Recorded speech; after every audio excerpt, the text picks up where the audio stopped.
Kael Voss woke with both palms frozen to the inside of the viewport. VOSS K life sign unstable. The letters flickered. The visor went dark again. He tried to pull his hands away from the glass. Skin resisted. A thin, stupid sound escaped his throat, not quite a cry and not quite a word. He stopped pulling and waited until the first panic passed, because panic used air, and something in the pod was already counting every breath. Beyond the cracked viewport, snow moved sideways across a violet sky. Not falling, driving, hunting.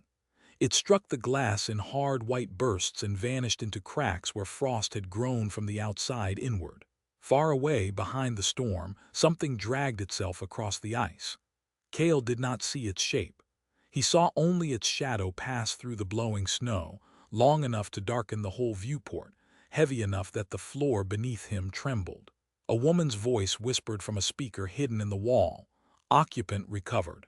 Memory partition sealed. Structural integrity 17%. Then the speaker clicked, coughed static, and died. He looked down and understood why moving hurt. His survival suit had been torn open from shoulder to hip. One sleeve was dark and stiff, where blood had frozen into the fabric. A small amber light pulsed in the middle of his chest plate, so dim he could only see it when the red emergency light blinked out. His left boot was wedged under a collapsed seat brace. His right glove was fused to the viewport by a thin sheet of ice. He did not remember putting on the suit.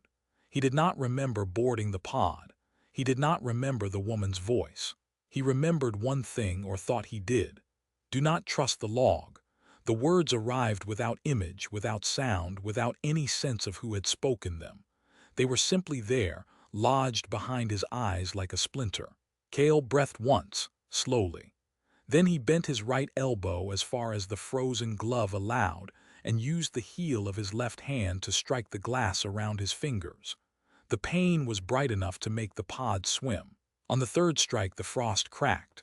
On the fourth, his glove tore free with a sound like paper ripping. On the wall beside him, a panel woke with a dim amber glow. Void pod seed mode. Feed ME material. Keep the pilot alive. Kael stared at the words until they stopped making sense. Seed mode. Pilot. Feed me. Machines did not ask to be fed. Machines took power, accepted commands, failed, restarted. They did not breathe through ribbed ceilings. They did not pulse with warmth under a person's palm. Another line appeared beneath the first three. Heat remaining, 48 minutes. That made sense. Fear became useful. Kael freed his boot by breaking the seat brace 1 millimeter at a time. He did not have strength for heroic violence. He braced both hands against the wall, pushed until his ribs flashed white, stopped before he passed out, then pushed again. The brace bent. His boot came loose. He rolled onto his side and lay there shaking while the pod clicked around him and the storm scratched at the glass. When he could move, he crawled. Kael searched because standing was too expensive. He found a cracked med drawer under the bunk. Inside were 2 empty injector sleeves, a strip of sealant hardened into useless stone, and a broken medical cutter with half its ceramic edge still attached. The cutter fit badly in his hand. Its handle was made for precise work, not survival, but it was sharp enough to saw through the frozen fabric where his sleeve had fused to his wound. He hissed between his teeth and cut slowly. The fabric came away. Skin came with it. Under the blood and frost, the wound was ugly but not open enough to kill him quickly. That was the scale of hope inside the pod, not quickly. He kept the cutter. The tiny sound of the chip striking the floor made him stop. There were other sounds in the pod. A soft chewing came from behind the battery housing. Kael turned off the emergency lamp by instinct, though he did not remember having that instinct. The pod fell into blue stormlight. The chewing continued. Soft, wet, electrical. Something behind the battery clicked once, then resumed feeding. He lifted the broken cutter. The battery housing was half torn from the wall. Blue sparks leaked from its side and crawled across a nest of black cables. Something small was curled in that nest, drinking the sparks. At first Kael thought it was a piece of machinery moving by itself. Then it lifted its head. 4 eyes opened in the dark.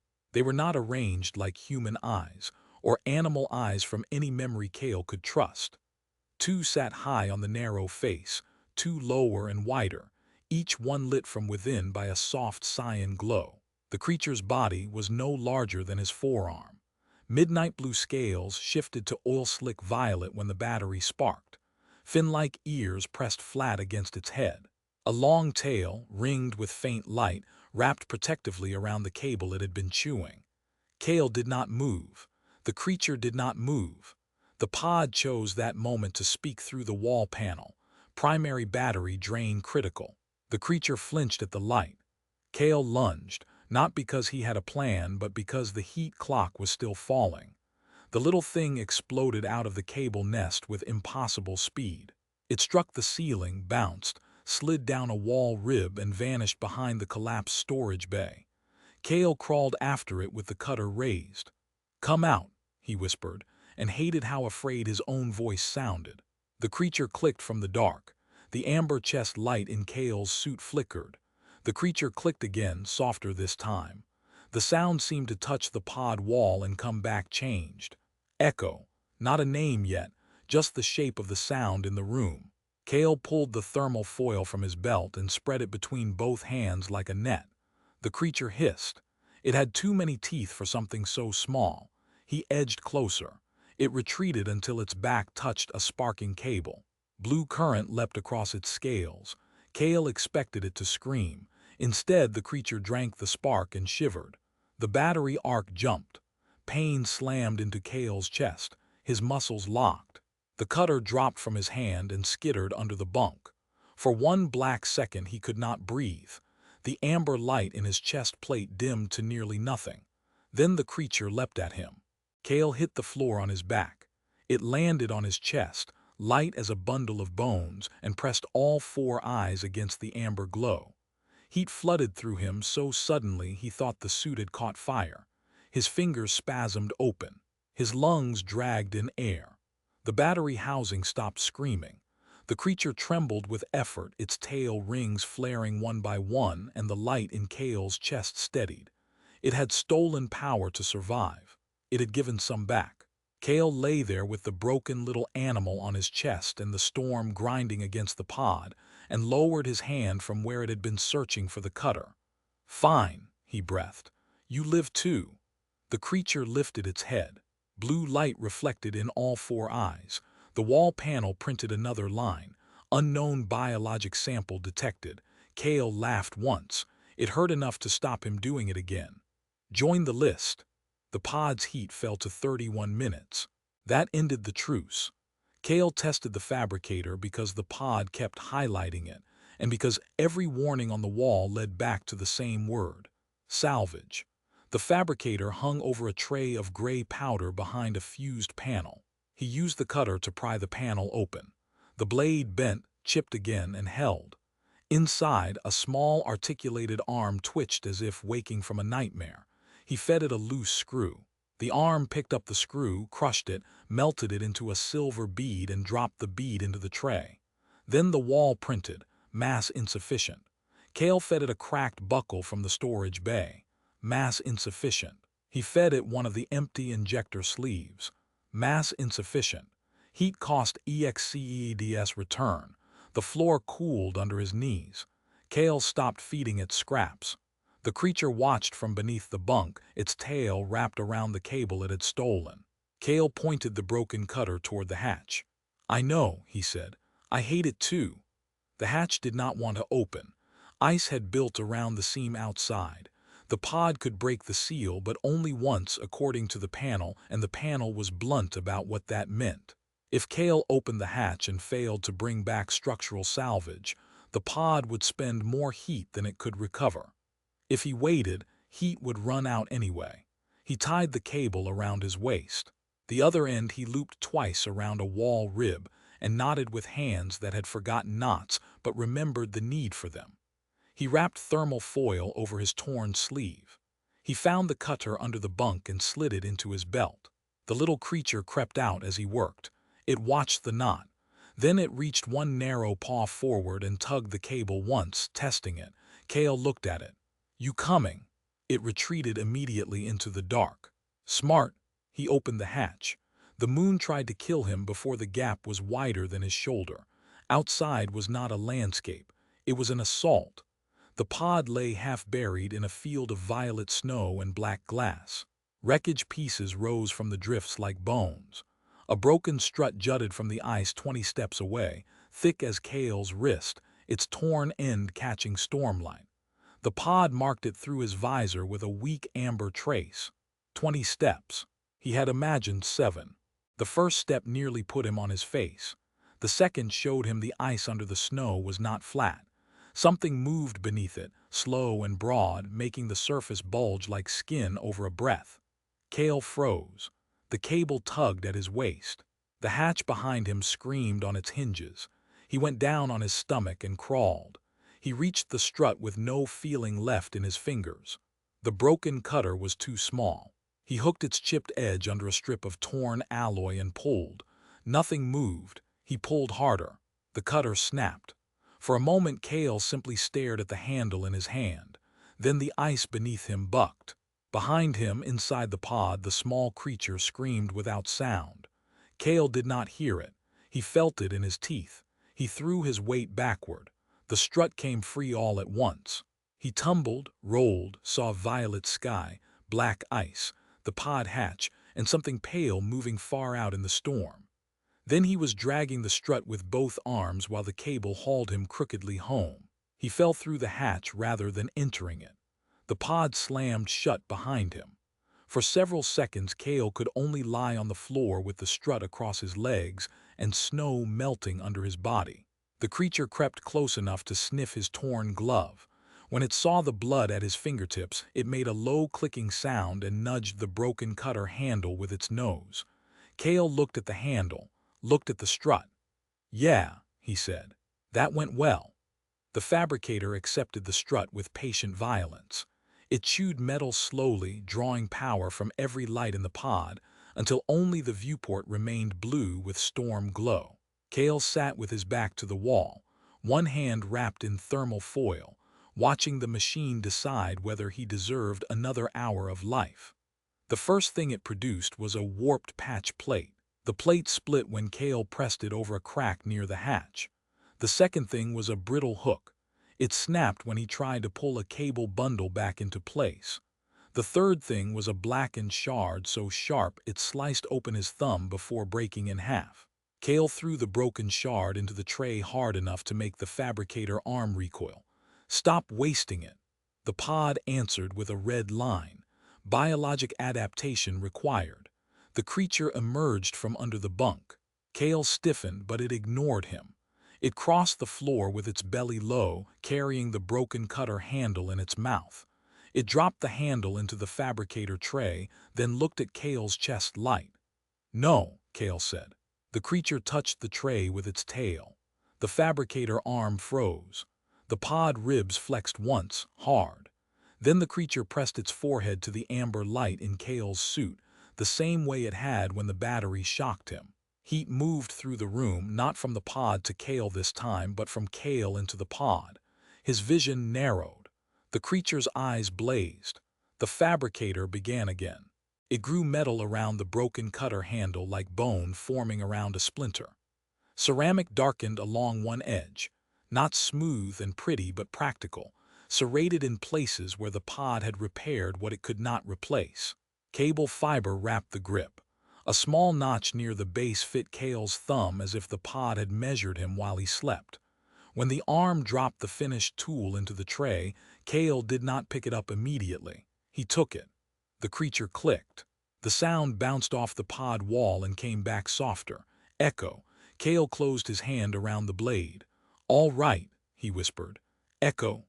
The creature blinked all 4 eyes in sequence, as if accepting the word and correcting it at the same time. The pod printed, companion key contact recorded, pilot synchronization 2%.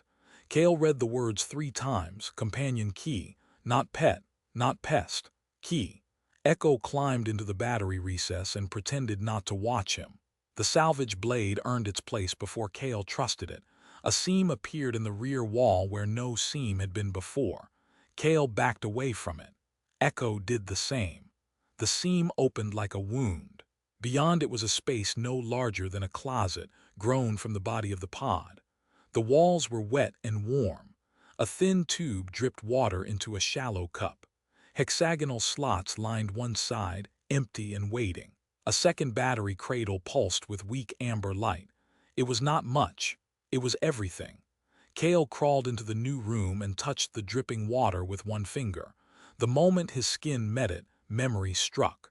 He saw his own hand sealing a door from the outside. Not this door, not this pod.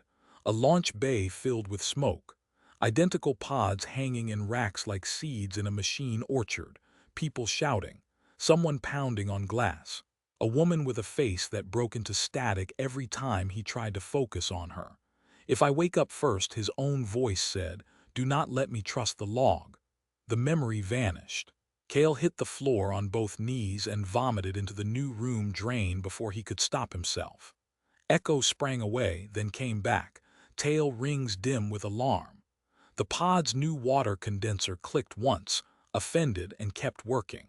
Kael wiped his mouth with the back of his sleeve. The living wall printed, "Memory access requires growth. Growth requires risk." He laughed again, but this time there was no humor in it. "So I feed you," he said, "and you feed me pieces of myself." The pod gave no answer. Kael used the tip of the salvage blade to carve words into the wall beside the hatch. "Heat, water, seal the hull, find salvage. Growth brings memory, memory may lie." He was carving the last word when a voice outside the pod called his name, not through the speaker, not through the wall, from outside. "Kael." The sound was calm and close just beyond the hatch. Echo went flat against the floor. Every light in its body went out except the eyes. Kael lifted the salvage blade and waited. The scanner panel blinked awake. Human life signs within 20 kilometers, 0. The voice came again. "Kael Voss." He added one more rule under the others. Do not follow voices in the storm. He made himself work. Echo changed fastest when Kael was not looking. At first it rode in the crook of his arm, shivering against his chest light. Then it walked beside him, placing narrow paws inside his boot prints. Then, during a whiteout that erased the pod from sight, it leapt from his shoulder and hung in the air for 3 impossible seconds. Fins spread like torn silk, tail rings blazing a path back through the storm. Kael followed that blue light home. On the third night the pod offered a choice: thermal shielding, external mobility, shelter or movement, warmth or road. Kael stared at the options while the storm pressed its face to the glass. A rational man would choose heat. A wounded man would choose walls. A man who did not hear his own name being spoken from under the ice every hour might choose safety and call it wisdom. Echo placed one paw on the faint map the pod had drawn across the floor. There was another signal beneath the black glass field, a pulse, a second heart. Sometimes it spoke in Kael's voice, sometimes in the woman's. Once, just before dawn, it spoke in Echo's soft clicking rhythm, and Echo had hidden behind the battery housing for an hour after hearing it. Kael chose mobility. The pod accepted the decision without praise. It demanded conductive alloy. The best source was a broken antenna mast half buried in black glass nearly 300 meters from the hatch. Echo refused the carry pouch. It climbed onto his shoulder instead and wrapped its tail around the amber light in his chest plate. The hatch opened before Kael touched the control. Under their feet, the moon answered. Blue light ran beneath the black glass in a single line, racing outward from the pod and into the storm. Buried roads woke under the snow. Symbols moved below the ice, arranging themselves into spirals that hurt Kael's eyes if he stared too long. He stepped outside. The path across the field did not stay straight. It curved whenever he looked away from it, bending under the snow like a living vein. The void pod shrank behind him, amber windows flickering in the storm. Ahead, the antenna mast jutted from the ice, and beyond it, at the edge of visibility, a black glass tower stood where no tower had stood the day before. It was too tall to be natural, too still to be dead. Kael kept walking. Halfway to the mast, memory struck again. He saw himself standing in a launch bay before his suit was torn, before blood had frozen in the sleeve. Pods hung in racks overhead, hundreds of them, maybe thousands. People moved below them with the urgency of the condemned. Technicians, soldiers, children wrapped in silver blankets. The woman with the broken static face gripped his arm hard enough to hurt. They are not rescue pods, Kael. Her voice tore at the edges. They are seeds. If they land, they root. If they root, they call home. The memory snapped. Kael was on his knees in the snow, one hand flat against black glass, the other clenched around the salvage blade. Echo stood in front of him with its body low and all four eyes fixed on the tower. The tower answered with a pulse of violet light. Not attack, recognition. The antenna mast was fused into the glass. Kael worked the salvage blade under its edge and nearly lost the tip. He stopped, breathed, unwrapped the heat cell and pressed it against the blade's spine. The ceramic edge warmed from black to dull red. Steam rose where snow touched it. Echo hissed at the heat but did not retreat. The mast shifted 1 centimeter. The heat cell dimmed. "Come on," Kael whispered. He pushed harder. The blade bit deeper. The cable at his waist dragged across the snow behind him. The storm thinned for one impossible moment, and in that moment Kael saw the hunter. At first it was only a place where snow vanished before it landed. Then antennae rose from the drift, each tipped with a cold blue flame. The body that followed was bone-white and jointed wrong, walking on too many legs, wearing fragments of old machinery fused into its spine. It had no eyes. When the warmed blade scraped the mast, its head snapped toward the sound. Kael cut the mast free. The hunter unfolded itself. "Run," Kael said, though Echo did not need the word. The antenna mast was too heavy. The salvage pack dragged like an anchor. Kael made it 30 steps before the hunter's spear leg punched through the ice where his boot had been. The impact threw him sideways. His cable tangled around a salvage spike. Echo vanished into blowing snow. Kael slashed the cable with the blade. The cut freed him and damned him at the same time. The tether snapped away into the storm. The pod disappeared. The blue path under the ice flickered and went dark. For the first time since waking, Kael was truly untethered. The hunter struck the abandoned salvage pack. It did not eat the metal. It lowered its antennae to the scraps and listened. Kael understood just enough to be terrified. The thing was not feeding. It was reading the salvage, reading heat, reading vibration, learning the pattern of him. Then a blue light rose ahead of him. Echo hung in the air for 3 seconds, fins spread wide, tail rings blazing. Not enough to fly away, enough to guide him home. Kael followed. The hatch opened when he was close enough to fall through it. The hunter reached the pod before the seal finished closing. One antenna slid through the narrowing gap, blue flame hissing in the warm air. Kael brought the salvage blade down with both hands. The antenna broke. The hatch sealed. The hunter screamed outside with a sound that made every panel in the pod vibrate. Echo collapsed beside the fabricator, scales gone pale. Kael did not have time to thank it. He shoved the antenna mast into the tray. Then the broken hook. Then the remains of the heat cell. Then every scrap from the salvage pack he had managed not to lose. He expected a weapon, a shield, a spear big enough to keep the hunter from the hatch. The pod built a listening mast. It rose from the roof like a black spine, thin and delicate and useless looking. Kael hit the wall with the flat of his hand. "I needed a weapon." The pod printed nothing. "I needed a way to keep that thing out." Echo lifted its head from the floor. With obvious effort, it crawled beneath the new mast and clicked. The sound went up through the pod. For 1 perfect second, the storm stopped making noise. Then the buried city spoke through the walls in Kael's own voice. Kael Voss returned to the second pod. The viewport frosted over from the outside. Lines drew themselves in blue fire across the glass. The field, the tower, the path, the chamber under the ice. Another pod pulsed there like a second heart. Outside, the hunter backed away from the hatch, not retreating, making room. The black glass tower took 1 slow step toward them. Kael stood in the center of the pod with the chipped salvage blade in his hand and Echo trembling at his feet. The room he had earned breathed around him. Warm water dripped into the cup. His rules marked the wall. The antenna stub smoked on the floor where he had cut it from the hunter. He had wanted shelter. The moon had given him a door. When morning came, Kael packed the salvage blade. 2 heat cells the pod had grown from the hunter's antenna residue, the memory-sharp edge of his fear, and every scrap of courage he could find. The tower waited at the edge of the glass field. The hunter waited beside the path. It did not attack when Kael stepped outside. It walked behind him. That was worse. It was hurting them. The storm stopped halfway across the field. The second pod appeared under 3 meters of clear ice. Its shell was intact. Its lights were off.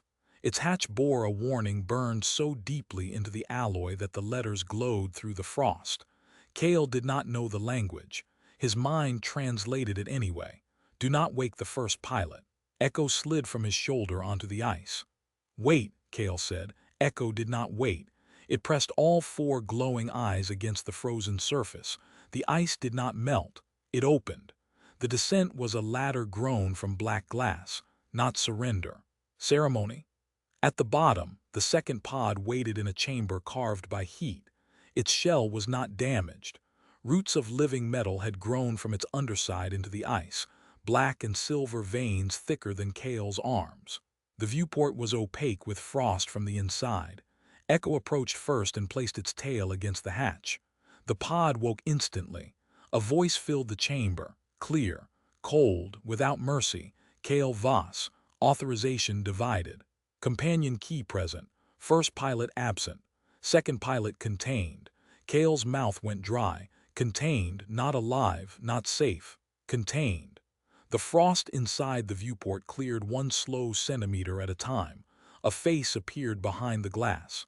Male, early 30s, short dark hair, light stubble, graphite gray survival suit, amber chest light.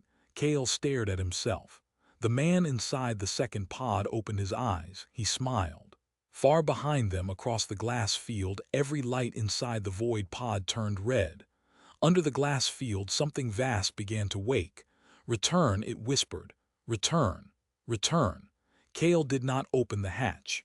For 1 full minute, he could only hear his own breathing and the faint scrape of the hunter's antennae on the ice above. The man behind the glass had his face, but not his fear. That was what made Kael step back. A reflection copied your panic. A stranger studied it.